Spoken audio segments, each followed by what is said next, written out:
All right, so we're here back at Gooder Grove again. This time, Gooder Grove, the Gooder Grove shuttle, and we're about to get back up onto the mountain after a very cold evening on the trail. It was about 18 to 20 degrees in Franklin, which is about 1,000 feet lower than the trail up on the mountain. So I imagine it was probably in single digits, maybe even you know, like 5 to 8 degrees on the trail last night. Yeah. And here we are talking to Zorro today. He's going back up. Zorro is from Spain originally, Barcelona, right? Barcelona, Spain, yeah. And he's done a lot of traveling. He's actually a guide in Bali, is that right? In Bali, in Africa, and Nepal, yeah. Oh, very nice. So he's been all over the world and seen a lot of different cultures, and this gentleman is absolutely fascinating to talk with. Almost anything that comes out of his mouth is pretty profound. So I didn't want to pass up the opportunity to share the conversation with you guys. So Zorro, you were saying you really like the Appalachian Trail. I'm loving it so far. And you've really hiked the loving PCT and the CDT, and I love them all, and I'm beginning to love this trail as much as the other two for sure. What do you like about it so far? I'm enjoying, you know, just about everything. Despite the cold temperatures, I'm enjoying the solitude. Even, you know, it's this time of year there is gets solitude. lonely. It does certainly get lonely, but at the same time you have so much time to reflect on things and enjoy, you know, all that silence and the forest, you know, being so quiet, and the shelters at night, and just a great opportunity once again to be with yourself, away from everything, having time to meditate on things, and you know, enjoying every piece of food, every sip of water, you know, waking up warm in your sleeping bag, and going for it one more day, and of course being kind of present in the moment, so that you're fully involved in the moment. Yeah, as you know, when we are in the real world, it's, you know, the phone is ringing, and there's Facebook, and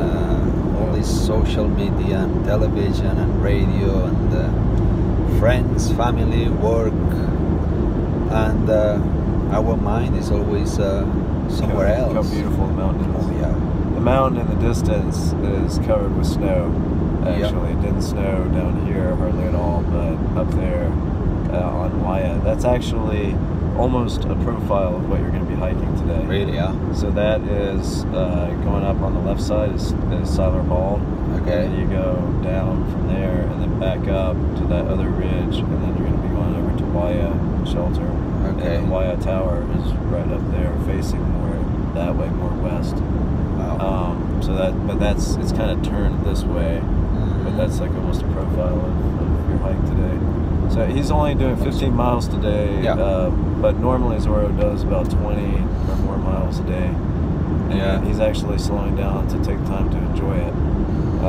And you were explaining to me that you have a lot of experience in I guess, is it yoga or more the Buddhist meditation. You know, it's called Vipassana, and I do a retreat, a 10-day retreat, silent retreat for 10 days every year, and it does good to me. I mean, it kind of purifies me in a way, if I should say that. You know, it's another year on the planet, huh? Yeah, again, it's another kind of meditation. It's not an active walking meditation. It's you know, still, you know, in the moment. It's called Vipassana, and it's out there, you know. And you said that they do this all over the world. In America, they have centers all over the world, and it's free. It's not a private thing. It's just a foundation. Every center runs itself, you know, always following the same technique, same timetables, and it's free. I mean, it works on donations. I mean, the people working there are volunteers. I've been a volunteer myself. The teachers are volunteers. They are just very experienced meditators who give their time, sometimes time of their holiday, you know, for students like me or you potentially, you know. So at the end of the 10 days, if you know, want to contribute, you know, with some money, $100, $200, $1,000, whatever your level of satisfaction, whatever your economy is, you know, you can contribute towards that foundation, and with that money, you know, they will build more centers, and they will feed you, and they will, you know, give you a proper bed. Everything is very, you know, kind of Spartan, you know, you live the life of a monk for 10 days, but food is really clean, vegetarian, and made with love, and you really have a very productive 10 days. You know, you get out from there. Well, you know, with certainly having gone through a lot. You know, we all have our own stories to work on, and again, it's another perfect frame, you know, to work on it, as the trail is, you know, as any trail is, really. And that brings us to something that he said last night that I thought was extremely profound. And he said, you said it best, sometimes on the trail you're an athlete. Oh, so yeah. On and so forth. Yeah, Can you explain to the I mean, viewers? when you hike something like the Appalachian Trail, you know, you're out there for 6 months. So there are days when you know, you really you are very physical. You are feeling like an athlete. You know, you are doing so many miles, and you are so much in contact with your heartbeat and your muscles, and you are also maybe competing with somebody who is ahead of you, and you were that disguise that day, and then another day you are feeling more mystical, and you know, you are observing nature, and you're looking at what's around you and being very conscious about it. Some other times you walk into a town and you feel like a hobo, you know, because you're a newcomer, and people look at you like, you know, on the AT, they know you are a hiker. Person but coming in. yeah, on the CDT, sometimes, you know, you walk into Rawlins, Wyoming, you know, and you think, who the hell is this guy, you know? You're just a drifter or something like that. Funny accent, and, you know, looking scruffy, and so that, you know, you are experiencing in a way the life of a hobo that day, you know, because you really are. You have no home. You just have your tent, and you go through that place, you know.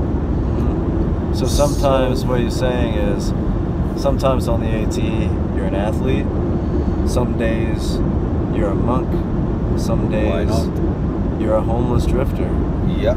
And there's a time to be in touch with each aspect of yourself like that. And that's right. It occurred to me that life is the same way, that, you know, there's some days when you may feel like an academic and be very, you know, just soaking up information. Some days you're just a lazy layabout. And so on and so forth. And some days you're a businessman or a businesswoman, and so on and so forth. So it's, you can let go of some of the expectations of always being everything to yourself and that you're supposed to be. So it's nice.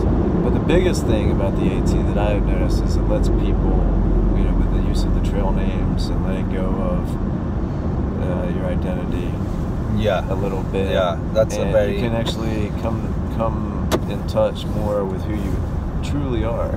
Yeah. And let go of some of that. I thought they were stopping traffic here. That is a very interesting concept. The trail as a chance to become somebody else. And the trail name goes with it. I mean, the trail name allows you to have some other identity. And during those 6 months, you're going to become somebody else. And you give yourself that chance, and a different name has gives you that chance, for Yeah, sure. it has an effect. For sure. It effectively lets you create a persona based on who you are now, instead of, like, that's why our family triggers us so much, is, you know, people kind of force or push their perception of you on you, even when you're not that person anymore. I mean, Yeah. we were talking with Jay in the most recent interview, and he said that he feels like a completely different person 13 days after he started, like a completely different person for the better. And that's what I love about the trail the most, is why this is a passion for me, is to not necessarily just be a hiker, but to help other people have that opportunity to be on trail long enough to experience that. And The trail as a therapy, the trail as a, you know, as a Guide. perfect frame, as a perfect classroom, as a perfect, you know, place where to, you know, improve and get better, become healthier and happier. heal some Yeah, pain from the past yeah. and whatnot. Look at this view. You're talking about healing. That's Yeah. really nice. You should see the overlook up here. We'll pull through there. But so when you go to, say, Bali and places like that, what's the difference that you've noticed between American culture and just being over here? Is this your first time in America? No. I've been, as I said, I mean, I've been to the CDT and PCT, and Yeah, I'm sorry, that was a in the stupid question. 90s I also did some traveling around the US, and yes, I know the States quite well, and So what? I love them, the landscape and the people. Yeah. I think American people should travel more. I think American people are too afraid of, you know, the overseas. Yeah. You know? And Different that's something cultures. different cultures, and I think we all need to experience different cultures and realize that there are other ways of doing things. Sometimes are not as good, sometimes are, why not better? And, Right. you know, we have a few things to learn always from other cultures and other people, and to realize finally that, you know, we are all quite the same, really.